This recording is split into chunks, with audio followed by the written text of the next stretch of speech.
is a complex challenge, as we'll try to explain, due to the fact that it is needed to have not only a relevant disease and a relevant technique, but at the same time to be sure that this predetectable phase is going to modify the natural history of the disease through our intervention. Otherwise, it's not going to be useful.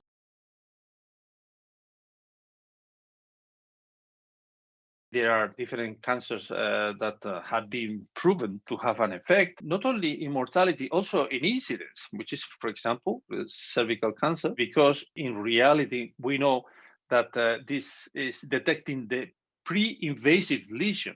This is wonderful because we have, following this multi-step carcinogenesis paradigm, we speak about different stages or levels. The first one would be the cervical intraepithelial neoplasia, which is CIN, and then would be CIN2, CIN3, and then is when we go to invasive cancer. In some way, the cervical cancer screening is actually reducing the incidence of real cancer, which is the invasive cancer, and is clearly reducing the mortality by 34% in their organized programs.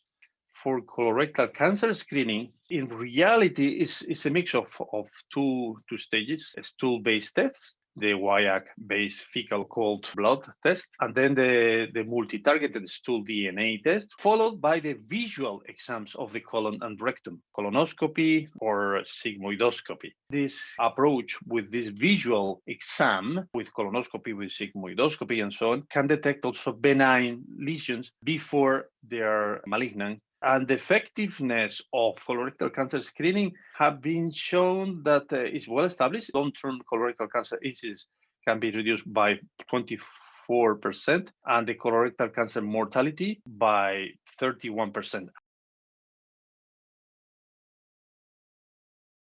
There are other cancers, though, which are more controversial about how to assess and what is the impact. And one of them is well known, breast cancer screening. In reality, breast cancer screening is not going to reduce the incidence in the strict sense of the word, but it may reduce the mortality. Obviously, at the end, you have a local tumor is already there. So the incidence is not possible. It's not a pre-cancerous lesion. It's already a malignant tumor, even though it could be very localized, very well manageable. These smaller tumors are associated on average with high curability. This is what we try. And the reality so far, what we know is that the evidence shows that there is a relative risk reduction of about even 30%, but it's in terms of breast cancer specific mortality. We can say that the screening increases the probability of survival by 30%.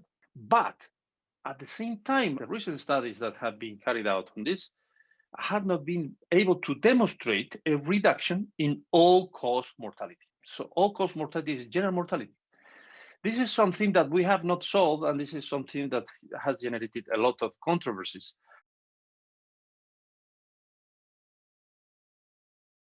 It is well known that there are certain kind of biases in the assessment that could mislead your judgment about this, because if you focus and you detect in this predetectable phase the forms of the disease, which is particularly benign, and in any case is going to pass without any kind of aggressiveness, probably not having a mortality impact.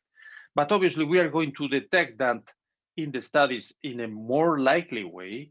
We are going to have the problems of the length bias or the lead time bias. And there are different ways in which we need to be very careful that what we are actually concluding is based on proper methodology. Sometimes we are debating and discussing and arguing about specific methodological points, aspects, and so on.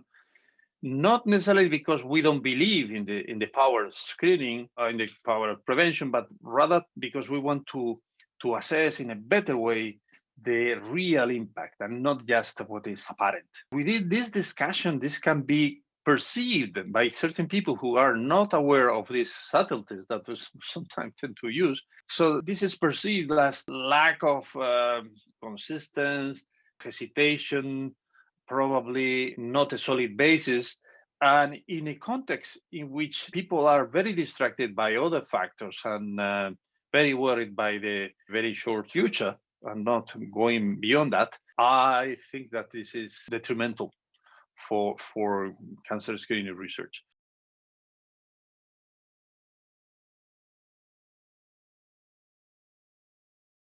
I'm certainly optimistic about the possibilities of improving and developing new screening methods in the future. But in order to do that, we need to actually invest in research, because we need to have improved knowledge of tumor biology, which is going to give us the new approaches in developing screening tests or combining screening tests in alternative algorithms to improve the accuracy and reliability